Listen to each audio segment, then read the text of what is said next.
सतगुरुदेव की जय हो। बंदी छोड़ सतगुरु रामपाल जी भगवान की जय हो। गौरी नमो नमो सतपुरुष को नमस्कार गुरु की नाई। सुर नर मुनि जन साधवा संत सर्वसदी नाई। सतगुरु साहेब संत सब दंडोतम प्रणाम। आगे पीछे मध हुए तिनको जा कुर्बान। निराकार निर्विषम काल जाल भय भंजन। निर्लेपम निज निर्गुण अकल अनुव्यसून धुनं सहं सुरति समाप्तं सकल समानानिरतल उजल हिरंबर हरदम दे परवा अथा हे बार पार नहीं मध्यतम गरिज सुमिर सिद्ध होई। गणनायक गलताना करो अनुगर सोई पारस पद परवाना। आदि गणेश मनाओ गणनायक देवन देवा चरण कमल लोलाओ। आदि अंत करो सेवा परम शक्ति संगीत हृदय सिद्धि दाता सोई। अविगत गुण अतीत सत्य पुरुष निर्मोही। जगदम्बा जगदीश मंगल रूप मुरारी। तन मन अर्पो शीशम भक्ति मुक्ति भंडारी। सुर नर मुनि जन धावे ब्रह्मा विष्णु महेशा शेष हंस मुख गावे। पूजे आदि गणेशा इंद्र कुबेर सरीखा वरुण धर्म राय धावे। सुमरथ जीवन जी का मन इच्छा फल पावे। 33 कोटि अधारा धावे शेष 88 उतरे भव जल पारा कटिए यम की फांसी। 33 कोटि अधारा धावे शेष 88 उतरे भव जल पारा कटिए यम की फांसी। सोच साहेब बंदी छोड़ सतगुरु रामपाल जी भगवान की जय हो। बंदी छोड़ सतगुरु रामपाल जी भगवान की जय हो। बंदी छोड़ सतगुरु रामपाल जी भगवान की जय हो। सभी भाई बहन को सत साहिब आज परमात्मा की तरफ से मैं थोड़ा लाइव आई हूँ कुछ बात बताने के लिए। मतलब चल रहा है सात संगति की जोर शोर विरोध हो रहा है ना। कोई कुछ पोस्ट डाल रहा है, कोई कुछ अपना मन मर्जी कुछ भी लिखकर डाल देता है। ठीक है, जैसा कि मैनेजमेंट बोलता है कि तुम गुरुजी को क्यों, जो मैनेजमेंट के पीछे जो लगे हुए हैं वो भगत भाई बहन बोलते हैं कि भाई तुम गुरुजी को क्यों भोग लगाते हो हैं। ये संकल्प नाम दीक्षा ये सब मतलब जो भी जिसका मन में आ रहा है वो बोले जा रहा है। मैनेजमेंट के भगत जैसे बोलते हैं सातसंगति से जुड़े हुए लोग जो लोगो लगा रखे हैं, वो भी लोगो लगा रखे हैं सातसंगति की और सातसंगति के खिलाफ बात बोलते हैं। तो ये मैं बोलना चाह रही हूँ कि भाई तुम सातसंगति को किस आधार से विरोध कर रहे हो। तुम्हारे पास है क्या आधार, क्या है तुम्हारे पास सातसंगति को विरोध करने के लिए। सिर्फ कहा सुनी बात पे ही आप मतलब परमात्मा की मार्ग को विरोध कर रहे हो। जो सातसंगति का कोई जीव का चला हुआ नहीं है, ये तो हम शुरू से बोलते आ रहे हैं। जो निमित्त बना जो भाई बहन बने हुए हैं उन्होंने शुरू से ही बोल रखा है कि सातसंगति का कोई जीव का चला हुआ नहीं है। तो ये जीव का चला हुआ नहीं है तो ये चला हुआ किसका है, परमात्मा का ना। तो तुम परमात्मा का विरोध कर रहे हो, सातसंगति का विरोध नहीं कर रहे हो भाई, परमात्मा का विरोध कर रहे हो। ठीक है, सातसंगति में जितनी भी बात बोला जाता है जो पवन भगत हमारे जो निमित्त बना के रखा है उन्होंने गुरुदेव ने, तो उन्होंने हर चीज का सत्संग को ही उन्होंने आधार बनाया। ठीक है, सत्संगों के अकॉर्डिंग ही उन्होंने सब बात बोले हैं। तो तुम उनका विरोध नहीं कर रहे हो, पवन दास का विरोध तुम नहीं कर रहे हो, तुम गुरुजी का विरोध कर रहे हो, सात संगति का जो तुम स्वयं परमात्मा का विरोध कर रहे हो, यह तुमको सोचना चाहिए भाई। ठीक है, तो देखो भाई, हर चीज जो गुरु, कुछ लोग बोलते हैं कि सात संगति है ना, ये भक्ति मार्ग मतलब एक जीव का बताया हुआ है। ठीक है, कैसे भाई एक जीव का बताया हुआ, बता दीजिए हमको। हर चीज भाई एक सत्संग के अकॉर्डिंग यहाँ पे सब बताया जाता है कि देखो, हम जो जो चीज है ना, मतलब पहले भगवत को समझ में नहीं आ रही थी, तो सात संगति के माध्यम से ही उसको मतलब क्लियर करा जा रहा है। साथ जो देखिए, गुरु को परमात्मा मानना तो लेकर हर चीज भक्ति की विधि। ठीक है, तो गुरु परमात्मा तो बोलते हैं सत्संग में कि तुम जब तक तो गुरु को परमात्मा नहीं मानोगे ना, संत रामपाल जी को भगवान, जब तो भगवान की नजर में तुम नहीं बिठाओगे तो तब तो तुम्हारी भक्ति भी नहीं शुरू होता है, भक्ति भी नहीं चलता है। तो सात संगति में पहले, सबसे पहले तो गुरुदेव को परमात्मा माना गया है, परमात्मा साबित करवाया है परमात्मा ने पवन दास के माध्यम से सात संगति में। ठीक है, इससे पहले ना कोई गुरु को, संत रामपाल जी को कोई बंदी छोड़ तो कहता था, लेकिन वो कोई भी उनको मतलब परमात्मा मानने वाली कोई भी क्रिया नहीं कर रहा था। ठीक है, जैसे कि भोग लगाने से लेकर प्रगट दिवस मनाने से लेकर सब कुछ सात संगति से परमात्मा ने शुरू किया है। तो उसी सात संगति का विरोध कर रहे हो, कुछ भी उल्टा सीधा, मतलब तो कोई कुछ भी बोल देता है सात संगति के खिलाफ, उसमें हाँ में हाँ भर लेते हो। क्यों भाई? परमात्मा ने कौन सा कमी रख दिया हम तुच्छ जीवों के ऊपर इतना, मतलब सत्संग करने के बाद भी तुम पवन दास को चल के देख के क्यों चल रहे हो? हम तो पवन दास का तो ये है ही नहीं ना, तो पवन दास के ऊपर ही क्यों तुम ये सब बात तुम ले रहे हो कि पवन दास ये कह दिया, पवन दास वो कह दिया। तो वो आधार किसको बना रहा है? वो अपना मन मर्जी थोड़ी बोल रहा है भाई,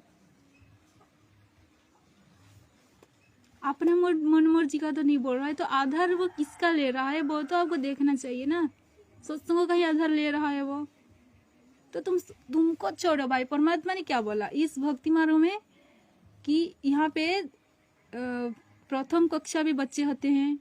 ठीक है, प्रथम कक्षा से लेकर यहाँ पे मतलब एंड कक्षा के बच्चे होते हैं, मतलब लास्ट श्रेणी के कक्षा के बच्चे होते हैं। तो यहाँ पे हर तरह की बात होगा। प्रथम तो तुमको अगर तुम्हारे दिमाग में ये बात नहीं आ रही है तो ठीक है, पवन दास की सात संगति की वीडियो की कोई भी ऐसी बात तुम्हारे मन में नहीं आ रही तो तुम अपने आप को इतना मतलब वो क्यों समझ रहे हो भाई? अपने आप को इतना समझदार क्यों मान रहे हो भगवत? आप भाई, आपको हर चीज क्या समझ में आ जाएगी भक्ति मार्ग में? यहाँ पे तो परमात्मा ने बोला एक मतलब प्रथम कक्षा के लेकर लास्ट कक्षा के बच्चे तो कहते हो, तो तुम ये क्यों नहीं सोच रहे हो, ये सोच के क्यों नहीं छोड़ रहे हो उन बातों को कि नहीं भाई हम तो चलो प्रथम कक्षा में है, चलो हमको कोई बात ऐसे समझ में नहीं आया होगा, तो तुम और नहीं करके तुम किसी समझदार भगत के ऊपर ये बात क्यों थोप रहे हो भाई कि वो ऐसा बोल रहा है, वो ऐसा बोल रहा है। भाई हमारे अंदर हम क्यों कमी नहीं देख रहे? गुरुदेव ने क्या बोला कि इस सत्संग में ना मतलब जो तुमको समझ में नहीं आएगी जो बात, उसे छोड़ देने का है वहां पे।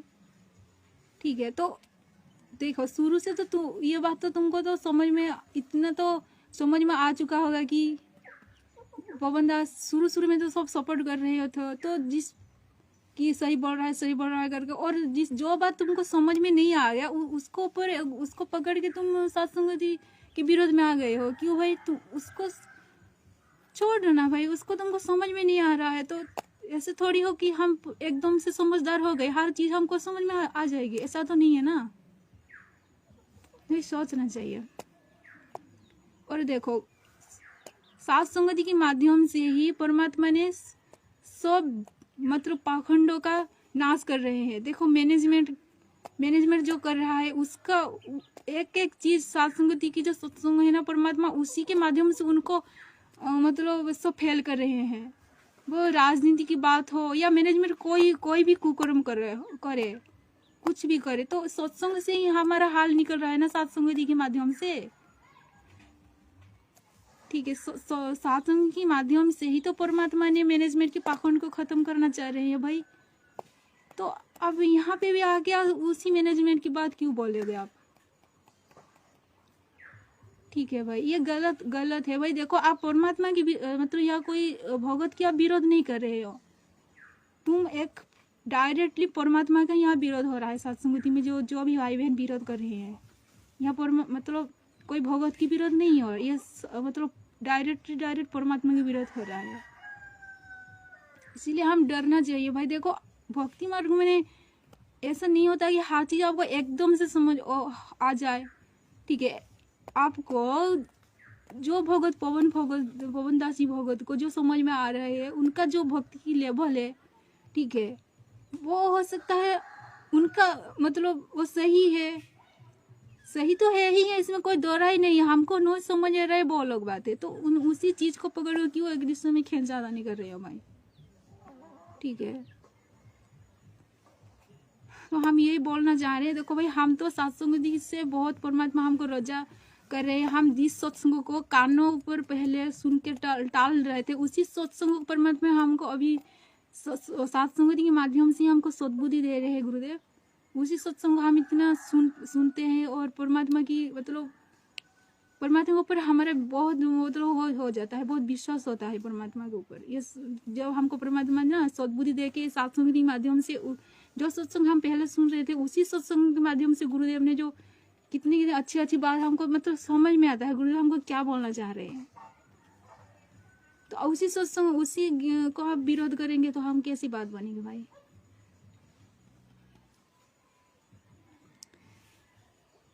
गुरुदेव संत रामपाल जी परमेश्वर है, देखो वो तो परमात्मा है ही है। उनको मतलब साबित करने के लिए कोई अगर आ रहा है, कोई भगत उनको निमित्त बना रहा है, तो दिक्कत क्या है इसमें? क्या परमात्मा किसी को निमित्त नहीं बनाते? परमात्मा यहाँ हर चीज के लिए निमित्त बनाया हुआ है। देखो हमको जो परमात्मा हमको जो खाना दे रहे हैं, जो हमको मतलब घर में जो भंडारा करवा रहे हैं परमात्मा, वो भी तो किसी को ना किसी को निमित्त बनाया है ना परमात्मा। हमारी माँ बाप हो या मतलब किसी को भी बनाया है परमात्मा निमित्त। यहाँ पे परमात्मा की भाई परमात्मा का सिस्टम ही ऐसा है। ठीक है, वो सबको मतलब किसी ना किसी माध्यम को वो निमित्त बनाते हैं।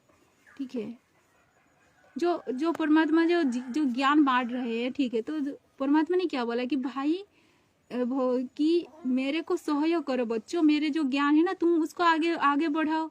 तो देखो परमात्मा ने को तो बोल दिया ना परमात्मा ने कि उनका जो ज्ञान हम किसी दूसरे भगत को सुनाएंगे। ठीक है, कोई भगत या जगत है उसको सुनाएंगे, परमात्मा की सृष्टि रचना हो या परमात्मा की कुछ भी मतलब भक्ति मार्ग के ज्ञान हो, तो हम किसी को बताएंगे तो हम निमित्त बने ना भाई परमात्मा का। ठीक है, ऐसे ही किसी को परमात्मा थोड़ा कम निमित्त बनाया है, किसी को ज्यादा निमित्त बनाया है, तो हम क्यों उसमें मतलब ना समझ के हमारी उनको ऊपर दोष निकालेंगे भाई? ठीक है, यही हम बोलना चाह रहे हैं भाई, अपने भक्ति बचाओ भाई। ऐसे मतलब नहीं होता। साथ गुरुदेव ने इतना मतलब सत्संग में रजा कर रखा है, फिर भी हम ठोकर मार के जाएंगे तो किसकी गलती है? ठीक है, परमात्मा ने सत्संग में बोल दिया और बोल रखा है कि भाई यहाँ पे जीव को ना 2 चांस ही मिलता है उसका गलती सुधारने के लिए। एक तो यहाँ पे मिल जाता है, ठीक है, और दूसरा मिलता है धर्मराज की दरबार में। तो धर्मराज की दरबार में तो वहाँ पे जो जाने के बाद काम बनेगा ही नहीं, वहाँ तो कुछ नहीं फायदा मिलेगा। ठीक है, तो वहाँ पे तो धर्मराज के दरबार में हम जाते हैं, तो गुरुदेव ने सत्संग में बोला कि जो धर्मराज के दरबार में जाते हैं और जो भक्तिहीन प्राणी वहाँ पे जाता है और उसको पूछा जाता है कि भाई तूने क्यों भक्ति नहीं किया, तो उसने क्या बोलता है कि भाई मेरे को नहीं पता चला। तो वहाँ पे धर्मराज बोलते हैं कि कैसे नहीं पता चला? नहीं, मेरे को किसी ने नहीं बताया। वहाँ पे जीव ऐसा बहाना करता है कि मेरे को किसी ने नहीं बताया। तो गुरुदेव बोले भाई तुमको किसी ने नहीं बताया। देखो परमात्मा सत्संग में बोला कि हर जीव के पास उसका संदेश किसी के ना किसी के माध्यम निमित्त बना के उसको पहुंचाते हैं। तो वहाँ पे धर्मराज के दरबार में वो मतलब जो बोलता है देखो भाई इस आदमी को तेरे तेरे पास में निमित्त बना के भेजा था, तूने क्या समझा, इसको नहीं समझा, तूने नहीं भक्ति नहीं करा, तूने कानों के ऊपर टाल दिया। ऐसे ही परमात्मा किसी न किसी को तो निमित्त बना के उसका संदेश भिजवाएंगे बे भाई। तो ऐसा अगर होता तो परमात्मा भक्तों को ये नहीं बोलते कि तुम जाके ज्ञान गंगा का प्रचार करो, मेरे ज्ञान को आगे बढ़ाओ, ठीक है, तुम्हारे भाई बहन को समझाओ, ये काल की जाल में फंसे हुए हैं। गुरुदेव क्या बोलते भाई, आप तारे और जो तारों, ऐसा कुछ गुरुदेव का वाणी है, मेरे को याद नहीं है, ठीक है। तो भाई खुद का भी गुरुदेव का कहने का मतलब है खुद का भी उद्धार करना चाहिए और दूसरे को भी उद्धार करना चाहिए। तो हम निमित्त बने ना किसी माध्यम से। तो ऐसे ही परमात्मा तो किसी को तो निमित्त बना के रखे हुए, तो हम उनके निमित्त को कर्ता के प्रति क्यों भाई बैर भाव जागृत करें अपना। भाई हमको जो चीज हम नहीं समझ आ रहे है तो परमात्मा सद्बुद्धि मांगना चाहिए और ना कि उसका विरोध करना चाहिए। ये कोई मतलब नहीं होता है, ठीक है भाई। तो ये थोड़ा हमको विचार करना चाहिए। ऐसा तो नहीं हम बिल्कुल मूर्ख है, ऐसा तो नहीं है। परमात्मा हमको इतना ज्ञान दे रखा है, तो हम हर दृष्टिकोण से हमको सोचना चाहिए, फिर अपना निर्णय करना चाहिए। एक दूसरे की बातों में आके अपना ये जो हमको सत्संगति की जो मौका मिला है इसको बर्बाद नहीं करना चाहिए, ठीक है। गुरुदेव ने बहुत ही रजा कर रखा है सत्संगति के माध्यम से। ये कोई आम जीव की बस की बात नहीं होता है। इतना सत्संगी को गहरा राज को खोल के रख देना, ये कोई जीव का वो नहीं होता है। परमात्मा ने कितने दिनों से सत्संग कर रहे हैं, ठीक है, 1994 से परमात्मा सत्संग कर रहे हैं, पर कोई भी जीवात्मा ऐसा नहीं कर पाया आज, मतलब इतने सालों में कि सत्संगों को एक पॉइंट को वो भी मतलब क्या बताए कि ऐसे जीव का काम नहीं हो सकता ही परमात्मा की रोजा के बिना। भाई एक चीज को सत्संग से स्थापित करना, ठीक है। तो यही हम बोलना चाह रहे हैं भाई, जो अगर कोई भगत आत्मा है ना, जो गुरुदेव के प्रति थोड़ा सा भी उसका जो मतलब गुरु जी को थोड़ा सा भी परमात्मा का दृष्टि से देखता होगा ना, तो सत्संगति को गलत कहने से पहले वो डरेगा भाई। हम तो यही बोलेंगे कि सत्संगति में परमात्मा अपने आप को, संत रामपाल जी परमेश्वर अपने आप को सिद्ध कर रहे, मतलब कर चुके हैं और कर भी रहे हैं कि वो ही परमात्मा है। और उनका भक्ति मतलब संत रामपाल जी परमेश्वर का भक्ति करने से ही यहाँ से बेड़ा पार होने वाला है, ना कि कबीर साहिब की फोटो को। तो ये बात सब सोचो भाई कि परमात्मा ने हमको जिस सत्संगति में परमात्मा अपने पहचान हमको करवाया है, वो हम उसी सत्संगति के विरोध नहीं कर सकते भाई। परमात्मा जहाँ खुद अपने मतलब इतने अपने को मतलब जहाँ पे दर्शाया है कि जिसके माध्यम से अपने को दर्शाया, उसी माध्यम का हम क्यों भाई वो कर सकते हैं, विरोध नहीं कर सकते परमात्मा के। सत्संगति तो हम यही बोलना चाहेंगे, सत्संगति ये कोई जीव का चलाया नहीं है, परमात्मा का चलाया हुआ है। और जो भी पाखंड हो रहा है वो सत्संगति के माध्यम से परमात्मा उसको तुड़वा रहे हैं। मैनेजमेंट जो भी पाखंड कर रहा है उसी सत्संगति के माध्यम से ही भगवत समाज को जगा रहे हैं परमात्मा। तो सत्संगति की विरोध ना करे भगवत भाइयों, ये बहुत दोषी हो जाएगा परमात्मा का। जो मैनेजमेंट के पीछे लगे हुए ना भगवत, उनसे भी ज्यादा आप दोषी हो जाओगे सत्संगति के आने के बाद सत्संगति में विरोध करना, ठीक है, दोषी हो जाओगे। क्योंकि इसीलिए कि भाई देखो सत्संगति के माध्यम से परमात्मा पाखंड जो है ना वो मतलब दूर कर रहे हैं जितने भी, और सब जगह रहे परमात्मा अपने जो भला भाले बच्चे हैं ना उनको मतलब सत्संगति में आकर उनको ज्ञान दे रहे हैं, ज्ञानवान बना रहे हैं, और हाँ भक्ति दे रहे हैं, विश्वास बढ़ा रहे हैं परमात्मा, ठीक है। तो ये सत्संगति की विरोध करना अच्छा नहीं है। तो आज परमात्मा की वजह से हम इतना ही बोलना चाह रहे हैं भाई, जो भी सत्संगति की विरोध कर रही है ऐसा ना करे, डरे परमात्मा से। और आज परमात्मा की रजा से इतना ही बोलेंगे यहाँ पे, और परमात्मा रजा करें तो फिर लाइव आ जाएंगे। तब तक के लिए सोत्साही बंदी छोड़ सतगुरु रामपाल जी भगवान की जय हो। बंदी छोड़ सतगुरु रामपाल जी भगवान की जय हो। बंदी छोड़ सतगुरु रामपाल जी भगवान।